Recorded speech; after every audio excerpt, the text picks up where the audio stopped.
Reserve police line Kannauj स्थित मनोरंजन hall में दिनांक 1/7/2024 से संपूर्ण भारत में प्रभावी भारतीय न्याय संहिता 2023, भारतीय नागरिक सुरक्षा संहिता 2023, भारतीय साक्ष्य अधिनियम 2023 के सफल क्रियान्वयन के संबंध में जन जागरूकता कार्यक्रम का आयोजन किया गया। 1 जुलाई 2024 से 3 नए कानून भारतीय न्याय संहिता 2023, भारतीय नागरिक सुरक्षा संहिता 2023, भारतीय साक्ष्य अधिनियम 2023 प्रभावी होने के संदर्भ में रिजर्व पुलिस लाइन कन्नौज में कार्यक्रम का आयोजन किया गया, जिसका माननीय मंत्री असीम अरुण, जिलाधिकारी कन्नौज शुभ्रांत कुमार शुक्ल व पुलिस अधीक्षक कन्नौज अमित कुमार आनंद के द्वारा दीप प्रज्वलित कर शुभारंभ किया गया। पुलिस अधीक्षक के द्वारा नए कानून के बारे में जानकारी देते हुए बताया कि आज 1 जुलाई 2024 से 3 नए कानून भारतीय न्याय संहिता 2023, भारतीय नागरिक सुरक्षा संहिता 2023 और भारतीय साक्ष्य अधिनियम 2023 लागू हो गई हैं। ये अंग्रेजों के द्वारा बनाए गए और अंग्रेजी संसद द्वारा पारित किए गए Indian penal code, criminal procedure code और इंडियन एविडेंस एक्ट को समाप्त कर लिए गए हैं। प्रधानमंत्री नरेंद्र मोदी ने 15 अगस्त 2023 को लाल किले की प्राचीर से कहा था कि गुलामी की मानसिकता से बाहर निकला हुआ देश पंच प्राण को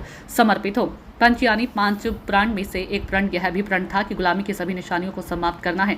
इन नए कानूनों का उद्देश्य राष्ट्र की अद्वितीय सांस्कृतिक, ऐतिहासिक और सामाजिक पहचान की रक्षा करना तथा उसे पुष्ट करना है। इन 3 कानून का उद्देश्य दंड देना का नहीं बल्कि न्याय देने का है।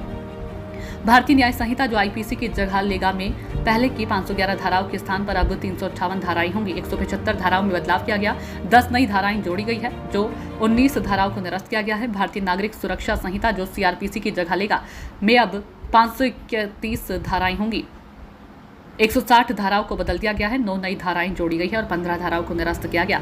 भारतीय साक्ष्य अधिनियम एविडेंस एक्ट की जगह लेगा में पहले की 167 के स्थान पर अब 170 होगी। 23 धाराओं में बदलाव किया गया है, 2 नई धाराएं जोड़ी गई है और 11 धाराएं निरस्त की गई है। इलेक्ट्रॉनिक माध्यम से शिकायत देने पर 3 दिन के भीतर शिकायत दर्ज करनी है। बलात्कार के मामलों में मेडिकल जांच रिपोर्ट 7 दिन के भीतर देनी होगी। पहली सुनवाई के 60 दिनों के भीतर आरोप तय करना है। आपराधिक मामलों में मुकदमे की समाप्ति के 45 दिनों के भीतर फैसला देना होगा। आपराधिक कार्रवाई में 2 से अधिक स्थगन देने की अनुमति नहीं है। अब छोटे मोटे व कम गंभीर मामलों में समरी ट्रायल अनिवार्य है। 3 वर्ष तक की सजा में मजिस्ट्रेट समरी ट्रायल कर सकता है। आपराधिक कार्रवाई शुरू करने, गिरफ्तारी, जांच, आरोप पत्र, मजिस्ट्रेट के समक्ष कार्रवाई, कॉग्निजेंस, चार्जेज, प्ली बार्गेनिंग, सहायक लोक अभियोजक की नियुक्ति, ट्रायल, जमानत, जजमेंट और सजा दया याचिका के लिए एक समय सीमा निर्धारित की गई है। ये कानून महिला और बच्चों पर केंद्रित है। महिला एवं बच्चों के खिलाफ अपराध को भारतीय न्याय संहिता 2023 के नए अध्याय 5 के तहत समेकित किया गया है। महिलाओं व बच्चों के अपराध से संबंधित 37 धाराएं हैं। 18 वर्ष से कम आयु के बच्चों के सामूहिक दुष्कर्म के मामले में आजीवन कारावास या मृत्यु दंड का प्रावधान किया गया है। चिकित्सकों को बलात्कार की पीड़िता की मेडिकल रिपोर्ट 7 दिनों के भीतर जांच अधिकारी को भेजनी अनिवार्य है। यह विक्टिम सेंट्रिक है। 0 एफआईआर को संस्थागत किया गया है। अब एफआईआर कहीं भी दर्ज की जा सकेगी। वादी को एक थाने से दूसरे थाने के लिए भटकने की जरूरत नहीं है। 0 एफआईआर दर्ज होने के बाद जिस भी क्षेत्र का केस होगा वहां एफआईआर ट्रांसफर कर दी जाएगी। पीड़ित को एफआईआर की एक प्रति प्राप्त करने का अधिकार है। विक्टिम को 90 दिनों के भीतर जांच में प्रगति के बारे में सूचित करना पड़ेगा। भारतीय न्याय संहिता में पहली बार आतंकवाद की व्याख्या करके इसे दंडनीय अपराध बना दिया गया है। आतंकी कृत्य मृत्युदंड या आजीवन कारावास के साथ दंडनीय है। तीनों नए कानूनों को सफलतापूर्वक क्रियान्वयन के लिए जनपद के सभी निरीक्षक, उप निरीक्षक व मुख्य आरक्षी व आरक्षी की ट्रेनिंग संपन्न कराई जा चुकी है। CCTNS में टेक्निकल अपग्रेडेशन किया जा चुका है। कल दिनांक 30 जून 2024 को पुलिस कर्मियों की नए कानून के संबंध में परीक्षा भी कराई गई है। सभी पुलिस कर्मियों की निरंतर ट्रेनिंग जारी रहेगी। भारतीय न्याय संहिता 2023, भारतीय नागरिक सुरक्षा संहिता 2023 और भारतीय साक्ष्य अधिनियम 2023 हमारे देश की न्याय प्रणाली को और अधिक प्रभावी, पारदर्शी और न्यायपूर्ण बनाने का प्रयास करते हैं। ये कानून न केवल हमारे वर्तमान कानूनी ढांचे को मजबूत करेंगे बल्कि पीड़ितों के अधिकारों की रक्षा, अपराधियों को सजा और समाज में न्याय और सुरक्षा को सुनिश्चित करेंगे। ये हमारे देश की न्याय प्रणाली को नई ऊंचाइयों पर ले जाएगा और हमारे समाज को और अधिक सुरक्षित और न्यायपूर्ण बनाएगा। भारतीय न्याय संहिता 2023, भारतीय नागरिक सुरक्षा संहिता 2023, भारतीय साक्ष्य अधिनियम 2023 हमारे देश की न्याय व्यवस्था, नए कानूनों के सफल क्रियान्वयन एवं लोगों में इन कानूनों के प्रति जानकारी और रुचि बढ़ाने के लिए जनपद के अनेक संभाग लोग कार्यक्रम में उपस्थित रहे। इस मौके पर जनपद के ADM, समस्त क्षेत्राधिकारी, SDM, पुलिस के अधिकारी एवं कर्मचारी गण भी मौजूद रहे। मंत्री असीम अरुण जी, DM कन्नौज शुभ्रांत जी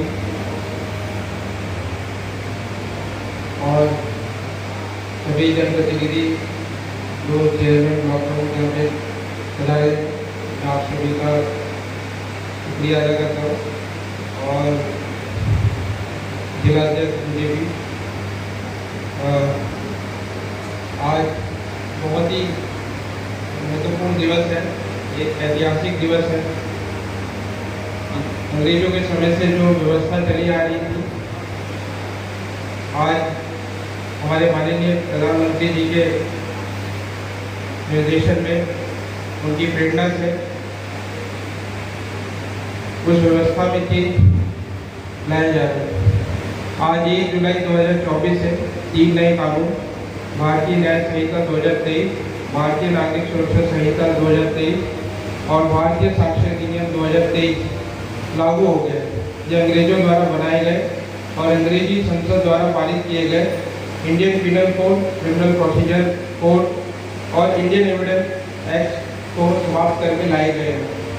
प्रधानमंत्री श्री नरेंद्र मोदी जी ने 15 अगस्त 2023 को लाल किले की प्राचीर से कहा था कि गुलामी की मानसिकता से बाहर निकला हुआ देश पंच प्रण को समर्पित है।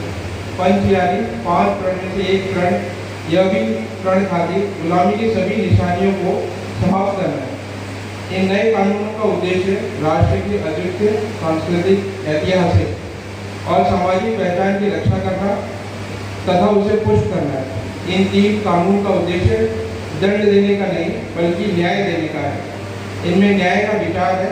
न्याय शब्द में गुनाह करने वाला और व्यक्ति जिसको गुनाह के कारण भुगतना पड़ा है, दोनों को समाहित करके न्याय की संपूर्ण कल्पना है।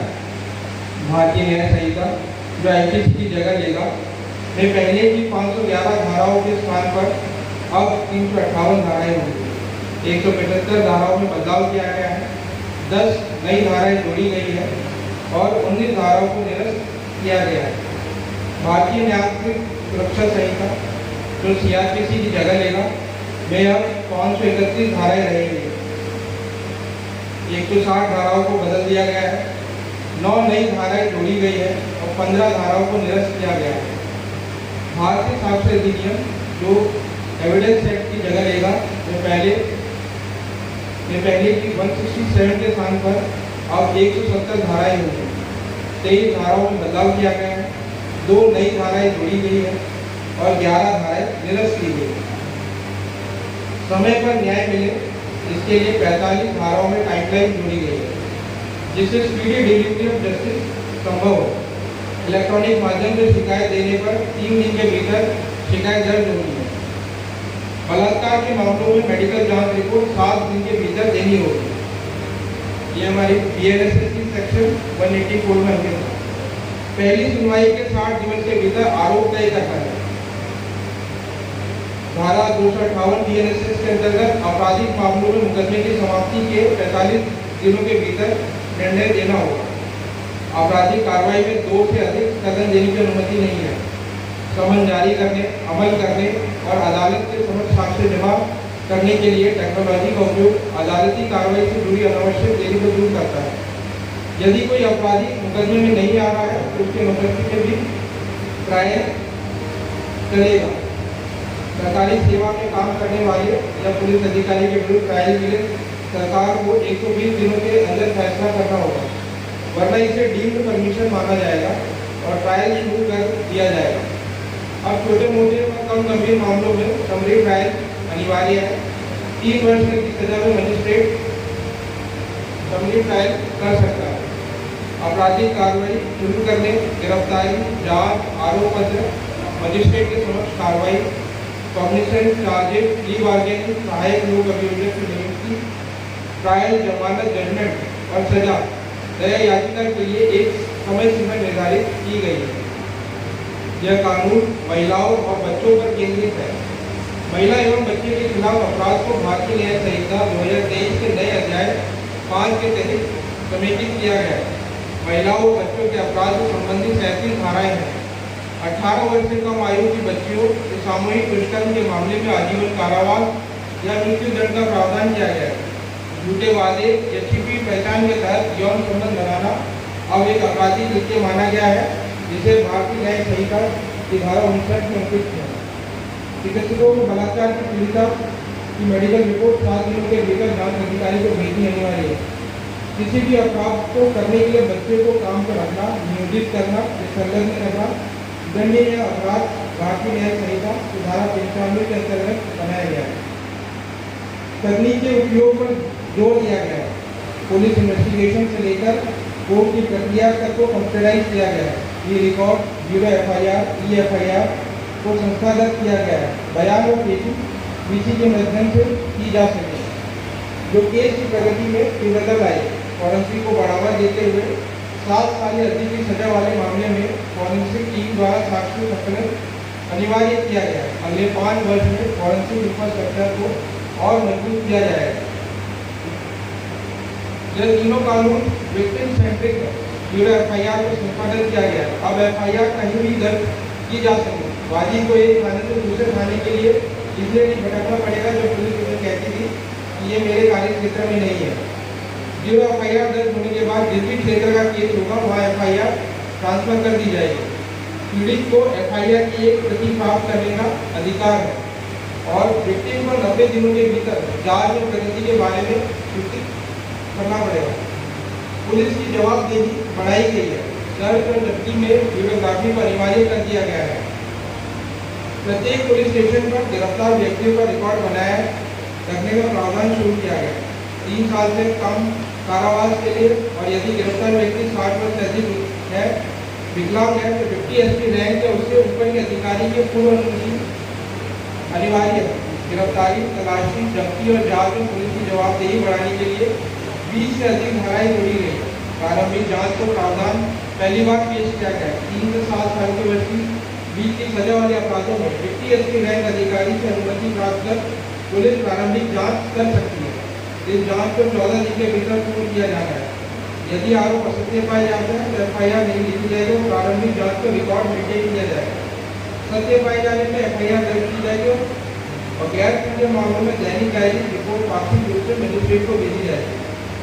भारतीय न्याय संहिता में पहली बार आतंकवाद की व्याख्या करके इसे दंडनीय अपराध भारतीय न्याय संहिता की धारा 113 के अंतर्गत बनाया गया है। आतंकी कृत्य मृत्युदंड या आजीवन कारावास के साथ दंडनीय है। संपत्ति की क्षति या विनाश, आवश्यक सेवाओं की आपूर्ति में व्यवधान, भारत की मौद्रिक स्थिरता को नुकसान और भारत की रक्षा के उपयोग में किए जाने वाली भारत या विदेश में किसी भी संपत्ति को नष्ट करने जैसी गतिविधियाँ आतंकवादी अधिनियम में शामिल है। आतंकवादी कृत्यों में प्रशिक्षण देने के लिए, किसी व्यक्ति को भर्ती करने के लिए और आतंकवादी संगठनों के सदस्यों के ऐसे कृत्यों के लिए दंडनीय बनाया गया है। आतंकवादी कृत्यों से प्राप्त या प्राप्त संपत्ति पर कब्जा करना दंडनीय बनाया गया है। नए कानून में संगठित अपराध से संबंधित एक नई दंडिक धारा जोड़ी गई है। भारतीय न्याय संहिता में पहली बार संगठित अपराध की व्याख्या की गई है। कानून और सिंडिकेट द्वारा संचालित अवैध गतिविधियों को दंडित करता है, जिसमें भूमि पर कब्जा करना, अनुबंध हत्या, आर्थिक अपराध, साइबर अपराध, मानव तस्करी, ड्रग्स या हत्यारों से संबंधी अपराध शामिल है। यह भारतीय न्याय संहिता की धारा 111 में अंकित किया गया है। संगठित अपराध के विभिन्न वर्गों को भी दंडित किया गया है, जैसे उकसाना, साजिश, प्रयास, सदस्यता, अपराधी को शरण देना या छिपाना, संगठित आपराधिक गतिविधि से प्राप्त संपत्ति में कब्जा करना, छोटे संगठित अपराधी किसी गिरोह या समूह द्वारा चोरी, स्नैचिंग, धोखाधड़ी, टिकटों की अनधिकृत बिक्री और फालतू परीक्षा प्रश्न पत्र से संबंधित अपराध, अनधिकृत जुआ और सट्टेबाजी आदि गतिविधियां शामिल है। सीमा पार अपराध, बड़े पैमाने पर जनता या बैंकिंग वित्तीय संस्थान को धोखा देना दंडनीय है। संगठित अपराध से प्राप्त या प्राप्त संपत्ति में कब्जा करना एक अपराध है। साक्ष्यों के संबंध में तकनीक को बढ़ावा दिया गया। भारतीय साक्ष्य अधिनियम 2023 में दस्तावेजों की परिभाषा को विस्तार करते हुए इसमें इलेक्ट्रॉनिक या digital record, email, server log, computer पर उपलब्ध दस्तावेज, स्मार्टफोन या लैपटॉप के मैसेज, वेबसाइट, लोकेशन का साक्ष्य माना गया है। इलेक्ट्रॉनिक और डिजिटल रिकॉर्ड को प्राथमिक साक्ष्य के रूप में मानने के लिए और अधिक मानक जोड़े गए, जिसमें इसकी उचित कस्टडी, स्टोरेज, ट्रांसमिशन, ब्रॉडकास्ट पर जोर किया गया है। तीनों नए कानूनों पर सफलतापूर्वक क्रियान्वयन के लिए जनपद के सभी निरीक्षक, उप निरीक्षक और मुख्य आरक्षी व आरक्षी की ट्रेनिंग संपन्न कराई जा चुकी है, जिसमें जनपद के सभी 34 निरीक्षक और 211 उप निरीक्षकों की ट्रेनिंग पीटीसी सीतापुर में कराई गई है एवं मुख्य आरक्षी और आरक्षक की जनपद में भी ट्रेनिंग कराई गई है। CCTNS में टेक्निकल अपग्रेडेशन किया जा चुका है। कल दिनांक 3 जून को पुलिस कर्मियों के नए कानून के संबंधित सभी थानों पर परीक्षा भी दी गई है और सभी पुलिस कर्मियों की निरंतर ट्रेनिंग की जा रही है और जनता के बीच भी जागरूकता अभियान चलाया जा रहा है। भारतीय न्याय संहिता 2023, भारतीय नागरिक सुरक्षा संहिता 2023 और भारतीय साक्ष्य अधिनियम हमारे देश की न्याय प्रणाली को और अधिक प्रभावी, पारदर्शी और न्यायपूर्ण बनाने का प्रयास करते हैं। यह कानून न केवल हमारे वर्तमान कानूनी ढांचे को मजबूत करेंगे, बल्कि पीड़ितों के अधिकारों की रक्षा, अपराधियों को सजा और समाज में न्याय और सुरक्षा को सुनिश्चित करेंगे। यह हमारे देश की न्याय प्रणाली को नई ऊंचाइयों पर ले जाएगा और हमारे समाज को और अधिक सुरक्षित और न्यायपूर्ण बनाएगा। धन्यवाद।